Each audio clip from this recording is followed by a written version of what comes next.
Magulay ulit tayo dahil ito talaga yung masarap ikain gulay sa mainit na panahon.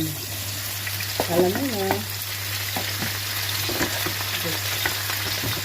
zucchini na may bell pepper, gulay lang, walang halo. Dahil may leftover pa ako na kinamatisang manok. Yan, masarap yan dito.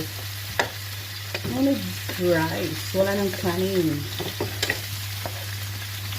Sarap to. Ito yung pinakagulay ko. Tignan natin ng konting ground pepper, konting salt, sauce, maglagay tayo. Lutuin, hindi na natin lagyan ng water kasi matik na yan, nagwa-water yung mga langga.